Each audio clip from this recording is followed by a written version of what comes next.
Friends, video start చేసే ముందు ఈ వీడియోను లైక్ చేయండి. అదేవిధంగా జెన్యూన్ అండ్ లేటెస్ట్ వీడియోస్ కోసం మన ఛానల్ని సబ్స్క్రైబ్ చేయండి. అదేవిధంగా బెల్ ఐకాన్ ట్యాప్ చేయండి. మీకు ఆల్ నోటిఫికేషన్ వస్తుంది. ఆల్ పైన ట్యాప్ చేయండి. Hi friends, welcome back to our channel. So friends, మనకు కంప్లీట్గా ఆఫీస్ సబార్డినేట్ సంబంధించి ఏ సర్టిఫికేట్ కావాలి మనకు. ఆల్రెడీ సర్టిఫికేట్ వెరిఫికేషన్ సంబంధించి ప్రక్రియ కొనసాగుతుంది కాబట్టి ఏ సర్టిఫికేట్ తీసుకెళ్ళాలి, హయ్యర్ ఎడ్యుకేషన్ వారు ఎలిజిబులా లేదా కంప్లీట్ ఇన్ఫర్మేషన్ వీడియోలో తెలుసుకుందాం.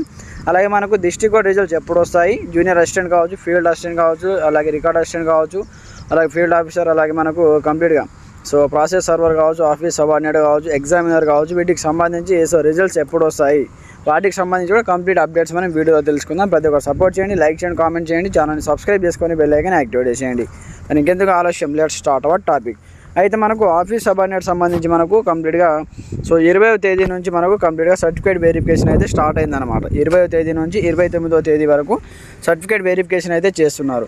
అయితే 20వ తేదీ రోజు 42 మంది విద్యార్థులకు అయితే ఇక్కడ ఉన్నటువంటి హాల్ టికెట్ వాళ్ళు అయితే వెళ్ళి ఆల్రెడీ కంప్లీట్ వాళ్ళకి సర్టిఫికేట్ వెరిఫికేషన్ అయితే జరిగింది.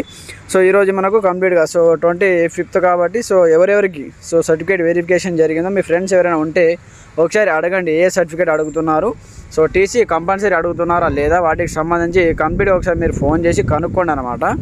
ఏ సర్టిఫికేట్ అడుగుతున్నారనే దాని గురించి. మనకు హయ్యర్ ఎడ్యుకేషన్ వాళ్ళు ఎలిజిబులా లేదా, హయ్యర్ ఎడ్యుకేషన్ ఉంటే ఎలిజిబుల్ చేస్తున్నారా లేదా అనే దాని గురించి కంప్లీట్గా మీరు ఒకసారి వాళ్ళని అడిగి తెలుసుకోండి. మనకు 20వ తేదీ నుంచి 28వ తేదీ వరకు అయితే కంప్లీట్గా ఈ సర్టిఫికేట్ వెరిఫికేషన్ ప్రక్రియ కొనసాగుతుంది కాబట్టి 29వ తేదీ వరకు ఉంది. ఇక్కడ చూసుకోవచ్చు 10:30 నుంచి 5 PM వరకు అయితే ఈ సర్టిఫికేట్ వెరిఫికేషన్ ప్రక్రియ కొనసాగుతుంది కాబట్టి ఎవరెవరికి ఏ రోజు ఉందో వాళ్ళు 100% వెళ్ళండి. వెళ్ళిన తర్వాత మీ దగ్గర ఏ సర్టిఫికేట్ అడుగుతున్నారో ఒకసారి కింద కామెంట్ సెక్షన్లో తెలియజేయండి వెళ్ళిన వాళ్ళు. అలాగే మీ ఫ్రెండ్స్ ఎవరైనా ఉంటే వాళ్ళకు కూడా తెలియజేయండి. రేపు ఎల్లుండి ఎవరికైనా సర్టిఫికేట్ వెరిఫికేషన్ ఉంటే ఒకసారి కనుక్కోండి ఏ సర్టిఫికేట్ అడుగుతున్నారో దాని గురించి. ఫ్రెండ్స్, మనం తర్వాత చూసుకుంటే సర్టిఫికేట్ వెరిఫికేషన్ కావాల్సిన సర్టిఫికేట్స్ ఏంటంటే ఆఫీస్ సబార్డినేట్ సంబంధించి ఇది అఫీషియల్ హైకోర్టు సంబంధించిన వెబ్సైట్ అనమాట. ఇక్కడ చూసుకుంటే మనకు కంప్లీట్గా ఆఫీస్ సబార్డినేట్కు కావాల్సిన సర్టిఫికేట్ ఏంటంటే ఇక్కడ మీకు చూపిస్తాను చూడండి. మనకు ఆఫీస్ సబార్డినేట్ సంబంధించి ఫస్ట్ వచ్చేసి హాల్ టికెట్ కావాలి, మీరు ఎగ్జామ్ రాసినటువంటి హాల్ టికెట్, అలాగే మీకు సంబంధించిన ర్యాంక్ కార్డ్ అనమాట. దాని తర్వాత మీకు సంబంధించి 7th, 8th, 9th, 10th సంబంధించి bonafides, marks, admission numbers and bonafides అనమాట. సర్టిఫికేట్ సంబంధించి డేట్ ఆఫ్ బర్త్, SSC మేమో, దాని తర్వాత ట్రాన్స్ఫర్ సర్టిఫికేట్ కంపల్సరీ అనమాట. టీసీ అయితే 100% ఉండాలి. అలాగే నో అబ్జెక్షన్ సర్టిఫికేట్, మీరు ఏదైనా ఎక్కడైనా ఎంప్లాయీగా ఉంటే వాటికి సంబంధించి నో అబ్జెక్షన్ సర్టిఫికేట్ ఉండాలన్నమాట. కమ్యూనిటీ SC, ST, BC వాళ్ళకి సంబంధించి caste certificate, caste income residency కూడా తీసుకెళ్ళండి. దాని తర్వాత మీకు సంబంధించి ఎకనామికలీ వీకర్ EWS వాళ్ళు ఉంటే వాళ్ళకి సంబంధించిన సర్టిఫికేటు, డిసబిలిటీ ఫిజికల్లీ హ్యాండిక్యాప్డ్ ఉంటే వాటికి సంబంధించిన సర్టిఫికేటు, స్టడీ బోనాఫైడ్ సర్టిఫికేట్ అన్నీ తీసుకెళ్ళాలి. క్యాండిడేట్ వాళ్ళకి సంబంధించి ప్రెజెంట్ వర్కింగ్, మీరు ఎక్కడైనా కాంట్రాక్ట్ బేసిక్ కానీ అవుట్సోర్సింగ్లో కానీ పని చేస్తూ ఉంటే వాటికి సంబంధించిన సర్టిఫికేట్ కూడా తీసుకెళ్ళవలసి ఉంటుందన్నమాట, క్వాలిఫికేషన్ డీటెయిల్స్ కూడా. దాని తర్వాత ఇక్కడ చూసుకుంటే మనకు 2 sets photo copies and certificate duly attested by the gazetted సంతకం ఇవన్నీ చేయించుకొని అయితే మీరైతే వెళ్ళవలసి ఉంటుందన్నమాట. అయితే హయ్యర్ ఎడ్యుకేషన్ చదువుకున్న వాళ్ళకు రిజెక్ట్ అయితే చేస్తున్నారని చాలామంది అంటున్నారు. ఎందుకంటే ఇది ఓన్లీ 10th బేస్ మీద ఉంది కాబట్టి హయ్యర్ ఎడ్యుకేషన్ వాళ్ళకు ఎలిజిబుల్ లేదనమాట.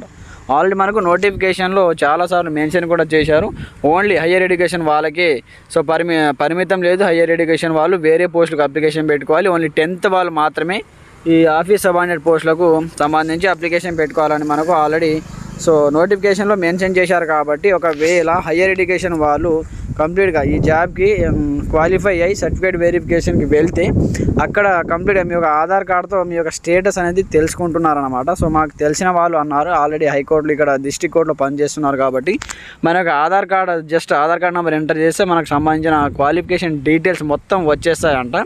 మరి జాగ్రత్త వెళ్ళే వాళ్ళు ఒకవేళ తెలిసినా కూడా ఆఫ్టర్ 6 months కానీ 1 year తర్వాత మీకు కంప్లీట్గా రిజెక్ట్ చేసేసి జాబ్ నుంచి తొలగించి మీ మీద క్రిమినల్ కేసు అయితే వేయడం జరుగుతుందంట. మళ్ళీ మీరు ఎలాంటి ఉద్యోగానికి అప్లికేషన్ పెట్టుకోకుండా పర్మనెంట్గా ఒక ముద్ర అయితే వేయడం జరుగుతుంది. అందుకే ముందుగా మీరు తెలుసుకొని వెళ్ళండి. హయ్యర్ ఎడ్యుకేషన్ ఉంటే మీరు వేరే పోస్టులకు అప్లికేషన్ పెట్టుకోండి. నెక్స్ట్ మనకు చాలా పోస్టులు పడతాయి కాబట్టి వేరే ఉద్యోగానికి కూడా మీరు సెలెక్ట్ అవ్వచ్చు. సో వేరే పోస్టులకు అప్లికేషన్ పెట్టుకోవచ్చు, ఇంకా నోటిఫికేషన్స్ వస్తూనే ఉంటాయన్నమాట. సో ఒక కోర్టులోనే కాకుండా వివిధ ఉద్యోగాలకు సంబంధించి పోలీస్ ఉద్యోగాలు కావచ్చు, టీచర్ ఉద్యోగాలు కావచ్చు, జూనియర్ అసిస్టెంట్ కావచ్చు, అలాగే వేరే విధంగా చాలా మనకు డిపార్ట్మెంట్స్ ఉంటాయి కదా. సో వాటికి సంబంధించి మీరు అప్లికేషన్ పెట్టుకోవచ్చు అన్నమాట మీ స్టడీకి తగ్గట్టుగా. అయితే ఎవరైతే డిగ్రీ వాళ్ళు సో వెళ్తే కూడా మీరు ప్రాబ్లం లేదు, ఒకవేళ వెళ్ళినా కూడా మీకు అక్కడ రిజెక్ట్ అయితే చేసేయడం జరుగుతుందన్నమాట. సో గమనించగలరు, డిగ్రీ వాళ్ళు ఒకసారి మీరు వెళ్ళినా కూడా సర్టిఫికేట్ వెరిఫికేషన్లో దొరికిపోతారు. వాళ్ళు అడిగేటటువంటి క్వశ్చన్కు మీరు కంప్లీట్గా మిమ్మల్ని సో కన్ఫ్యూజ్ చేసి వాళ్ళు క్వశ్చన్ అడగడం జరుగుతుంది. సో మీ డిగ్రీ రీసెంట్గా చదివారు కదా, డిగ్రీ ఎప్పుడు అయిపోయింది, సో మీరు ఎప్పుడు ఎక్కడ చదువుకున్నారని అడిగితే మీరు పుసుక్కున చెప్పారనుకోండి, కంప్లీట్ అక్కడే దొరికిపోవడం జరుగుతుందన్నమాట. వాళ్ళు అడిగేటటువంటి క్వశ్చన్స్ ఆ విధంగా ఉంటాయి. మన నుంచి నిజం రాబట్టుకోవడానికి అయితే కంప్లీట్గా సో మనకు తిప్పి క్వశ్చన్స్ అడగడం జరుగుతుందన్నమాట. 10th పైన ఉంటే జస్ట్ మీరు టీసీ ఇచ్చేస్తే ఎలాంటి క్వశ్చన్స్ కానీ ఏమీ అడగరు. కంప్లీట్గా మీకు 10th టీసీ ఉంటే వాళ్ళు కంప్లీట్గా 10th వరకు చదివారు అనుకొని సో కంప్లీట్గా మీకైతే సో జాబ్ అయితే ఇవ్వడం జరుగుతుంది. అలాగే ఓవరాల్ ఇంటర్వ్యూ ఉంటుందన్నమాట. సర్టిఫికేట్ వెరిఫికేషన్ తర్వాత మీకు ఓవరాల్ ఇంటర్వ్యూ ఉంటుంది, దాని తర్వాత అపాయింట్మెంట్ ఆర్డర్స్ ఇవ్వడం జరుగుతుంది. సో ఇది ఆఫీస్ సబార్డినేట్ సంబంధించి కంప్లీట్ ఇన్ఫర్మేషన్. అయితే మనకు డిస్ట్రిక్ట్ కోర్ట్ సంబంధించి కూడా యాస్టీజ్గా ఉంటాయి సర్టిఫికేట్ వెరిఫికేషన్.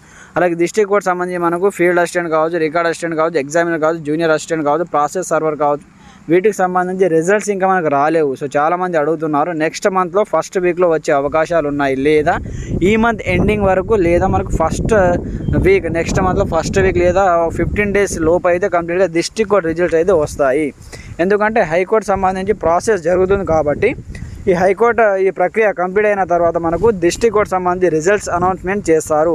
సో ప్రతి ఒక్కరు వెయిట్ చేయండి. సో ఎవరు కూడా సో తొందరపడాల్సిన అవసరం లేదు. సో మీకు సంబంధించిన సర్టిఫికేట్స్ ఇప్పుడు ఎవరైతే సో ఈ ఉద్యోగాలకు సర్టిఫికేట్ వెరిఫికేషన్కి వెళ్తున్నారో వాళ్ళని అడిగి ఏ సర్టిఫికేట్ మీరు రెడీ చేసుకోవాలో ఆ సర్టిఫికేట్స్ రెడీ చేసుకొని పెట్టుకోండి. సో క్వాలిఫై అయిన వాళ్ళు సో మీకు నెక్స్ట్ మనకు ఫస్ట్ మంత్ వీక్లోనే సో రిజల్ట్ వస్తాయి కాబట్టి అప్పుడు మీరు జల్దీ మీరు వెళ్ళొచ్చు అన్నమాట. మీ దగ్గర అన్ని సర్టిఫికేట్లు ఉంటే మీరు ఎలాంటి టెన్షన్ తీసుకోకుండా సో ఏ అధికారి వద్ద మీరు తిరగకుండా ముందే రెడీ చేసి పెట్టుకోండి. సో కంప్లీట్గా మన డిస్ట్రిక్ట్ కోర్ట్ రిజల్ట్ రాగానే వీడియో కూడా చేయడం జరుగుతుంది. సో ఇది మనకు లేటెస్ట్ బ్రేకింగ్ ఇన్ఫర్మేషన్. ఆఫీస్ సబార్డినేట్కు సర్టిఫికేట్ వెరిఫికేషన్కి వెళ్ళిన వాళ్ళకు అక్కడ ఏమేమి అడుగుతున్నారు, సో అక్కడ ప్రక్రియ ఎలా ఉంది కింద కామెంట్ సెక్షన్లో తెలియజేయండి. ప్రతి ఒక్కరు సపోర్ట్ చేయండి. అలాగే ఛానల్ని సబ్స్క్రైబ్ చేసుకోండి. Thanks for watching this video. జై హింద్.